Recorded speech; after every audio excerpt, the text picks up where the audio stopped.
और एनसीपी नेता बाबा सिद्दीकी की हत्या के मामले में पुलिस की जो पड़ताल है, पुलिस की टीम 1 या 2 नहीं बल्कि 6 राज्यों में अपना जाल बिछा चुकी है। 15 टीमें जांच कर रही है इस पूरे मामले को। यहाँ पर आपको बता दें, सच खंगालने की कोशिश करिए। एक रिपोर्ट के जरिए आपको बताते हैं पुलिस की तफ्तीश कहां तक पहुंची है।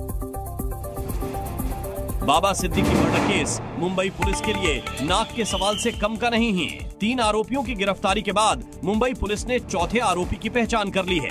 पंजाब के जालंधर के रहने वाला जीशान अख्तर ही तीनों शूटर्स को बाहर से निर्देश दे रहा था। जिस जगह पर बाबा सिद्दीकी को गोली मारी गई, उस लोकेशन के बारे में भी जीशान ने ही जानकारी दी। इसके अलावा जीशान ने इनके लिए किराए के कमरे समेत दूसरे लॉजिस्टिक सपोर्ट में भी मदद की। जालंधर पुलिस ने साल 2022 में जीशान को संगठित अपराध, हत्या और डकैती के केस में गिरफ्तार किया था। बाबा सिद्दीकी पर गोली चलाने वाला गुरमेल सिंह हरियाणा के कैथल जिले के गांव नरदीहेट का रहने वाला है। बाकी 2 शूटर धर्मराज और शिव कुमार यूपी के बहराइच जिले के हैं। गुरमेल और धर्मराज गिरफ्तार किया जा चुका है, जबकि तीसरा शूटर शिव कुमार अभी भी फरार है। तमाम जांच और पड़ताल के बीच महाराष्ट्र के सीएम एकनाथ शिंदे ने कहा है कि गुनहगार चाहे कोई भी हो, बचेगा नहीं।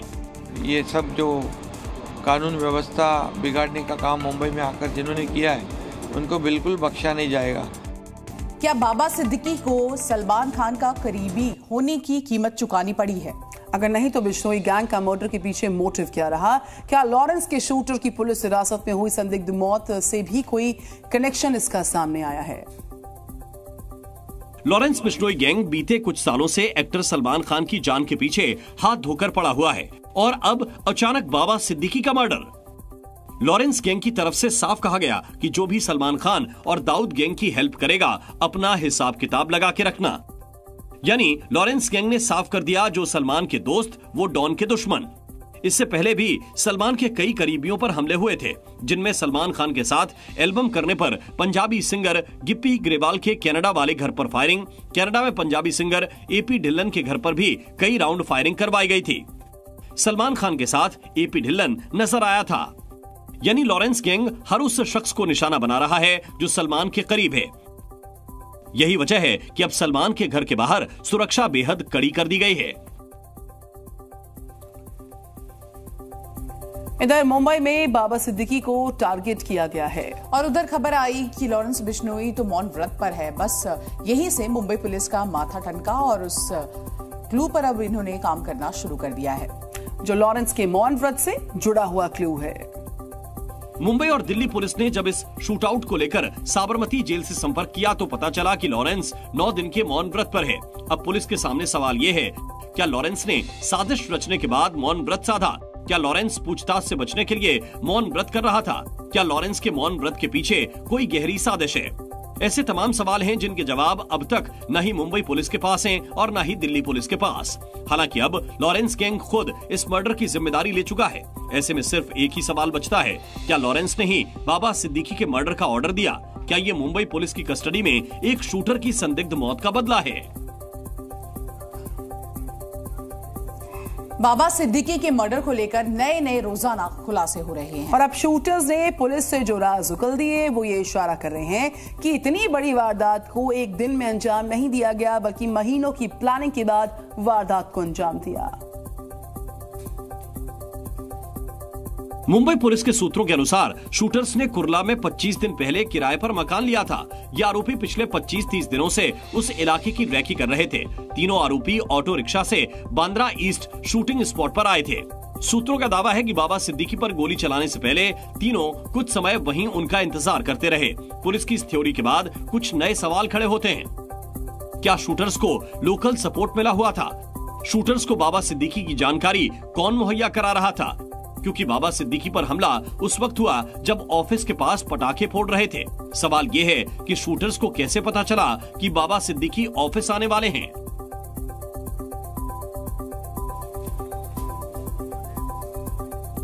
तो शूटर और लॉरेंस को लेकर कई खुलासे लगातार हो रहे हैं, लेकिन एक मिस्ट्री अब भी अनसुलझी है। हरियाणा और उत्तर प्रदेश के शूटर्स को किसने मिलवाया है और कैसे इन शूटर्स की आपस में मुलाकात हुई, किसने उनको सुपारी दी, ये बहुत सारी जो है पहेली हैं जिनका सुलझना भी बाकी है। बाबा सिद्दीकी के मर्डर के लिए हायर किए गए 3 में से 2 शूटर एक ही गांव के हैं, लेकिन तीसरा सैकड़ों किलोमीटर दूर रहता था। यहीं से सवाल उठा कि वो चौथा कौन है जिसने इन किरदारों को मिलवाया। पहला सवाल ये है, तीनों शूटर्स की आपस में मुलाकात किसने करवाई। दूसरा सवाल है कि तीनों शूटर पहली बार कब कहां मिले थे। अब तक इन सवालों के साफ साफ जवाब तो नहीं मिले, लेकिन सूत्रों का दावा है कि शूटर धर्मराज ने कई राज उगल दिए। धर्मराज से पूछा गया कि तुम तीनों पहली बार कहां मिले, तो जवाब मिला मुंबई में ही गुरनैल सहित तीनों की मुलाकात हुई। धर्मराज से पूछा गया कि तीनों लोगों को किसने मिलवाया, तो जवाब मिला सुपारी देने वाले ने। पुलिस ने अगला सवाल दागा, सुपारी किसने दी, तो धर्मराज और गुरनैल दोनों ने चुप्पी साध ली। यानी शूटर शिवा की गिरफ्तारी के साथ पुलिस के लिए वो शख्स भी चुनौती है जिसने तीनों की आपस में मुलाकात करवाई और तीनों शूटर्स को लॉरेंस गैंग के लिए हायर किया। और देखिए, चाहे शूटर्स के सिलेक्शन की बात हो या फिर उनकी उम्र की, लॉरेंस गैंग हमेशा कुछ बातों का ख्याल रखता है। जी न्यूज बाबा सिद्दीकी के हत्या के जो आरोपी हैं उनके घर पहुंचा तो क्या नजर आया आपको, वो दिखाते हैं। शूटर नंबर 1 शिव कुमार गौतम उर्फ शिवा, उम्र 18 से 19 साल, पता गंडारा गांव, बहराइच, उत्तर प्रदेश। जरा सोचिए, उम्र बस बालिग होने भर की। अब जरा शिवा के घर का हाल देखिए। शिवा गौतम है, जिसका मकान यही आप देख सकते हैं, फूस की झोपड़ी है। गरीब तबके के लोग हैं ये। शूटर नंबर 2 धर्मराज कश्यप, उम्र 18 से 19 साल, गंडारा गांव, बहराइच, उत्तर प्रदेश। यानी दूसरा शूटर भी उसी गांव का, जिसके घर की हालत बता रही है कि उसे जराइम की दुनिया में आने के लिए लॉरेंस गैंग ने कैसे राजी किया होगा। जिस तीसरे शूटर गुरमैल सिंह को पकड़ा गया है वो हरियाणा के कैथल का रहने वाला है। गुरमैल सिंह के घर जी न्यूज पहुंचा तो पता चला कि परिवार को खबर ही नहीं थी कि बेटा कब अपराध के रास्ते पर निकल पड़ा। इसी गांव का गुरमेल है। हमने उनके घर में परिवार के लोगों से बात की तो उनकी दादी का कहना है कि 11 साल से वो बेदखल किया हुआ है। यानी लॉरेंस ने ऐसे चेहरे चुने जो जराइम की दुनिया में एकदम नए हों। लॉरेंस गैंग ने दाऊद को चैलेंज दिया था। बिल्कुल, और बाबा सिद्दीकी को भी दाऊद का करीबी बताया जाता है। ऐसे में सवाल ये उठता है कि क्या मुंबई में अंडरवर्ल्ड एक बार फिर से लौट आया है? क्या लड़ाई अंडरवर्ल्ड की गद्दी की लड़ाई है? बहुत सारे ऐसे सवाल हैं। एक रिपोर्ट। क्योंकि बाबा सिद्दीकी पर सलमान के साथ कभी दाऊद का करीबी होने के भी आरोप लगे थे, लॉरेंस गैंग इसी वजह से हत्या का दावा कर रहा है। ऐसे में सवाल उठता है, क्या मुंबई के अंडरवर्ल्ड पर कब्जे की तैयारी हो रही है? क्या मुंबई में एक बार फिर दहशत फैलाने की तैयारी हो रही है?